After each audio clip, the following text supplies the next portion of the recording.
Hello, everybody.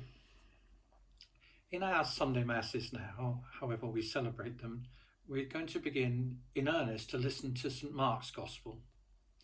And my words tonight are just a little encouragement for you to read the Gospel from beginning to end. And why I say that is because it's very short. It's the shortest of the four Gospels. It's only 16 chapters. It takes about an hour and a half to read.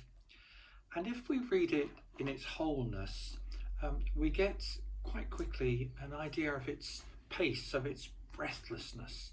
It moves at a really fast pace. It begins with Mark saying, "This is the good news of Jesus Christ, the Son of God." And there's no account of Jesus's birth. It's into a little bit about St. John the Baptist, a little of Jesus in the desert, and then he begins his public ministry in Galilee. And the first half of the Gospel, up until towards the end of chapter 8, is the story of Jesus proclaiming the kingdom of God.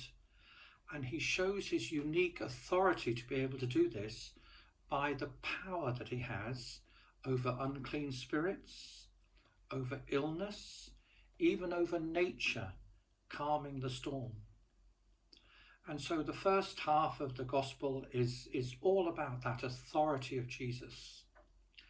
And then towards the end of chapter 8, we have the story of Caesarea Philippi, where Jesus asks the disciples who he is, and Peter explains or claims that he is the Messiah. And the second half of the Gospel is very interesting because, to the absolute shock of the apostles, it's not going to be some going into Jerusalem with a great army or anything. It's going to be a kingdom, God's kingdom of service and suffering.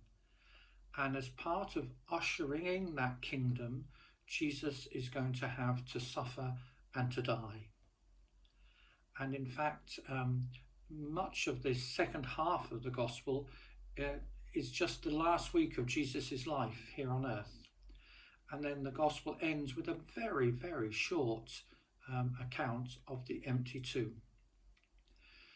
It's really, really worth reading it through. And sometimes when we just listen Sunday by Sunday to small little snippets, it just doesn't quite come alive. Read Mark's Gospel if you get a chance, and just cherish it as a wonderful, wonderful expose of Jesus as the suffering servant, as the servant Messiah. Thank you very much.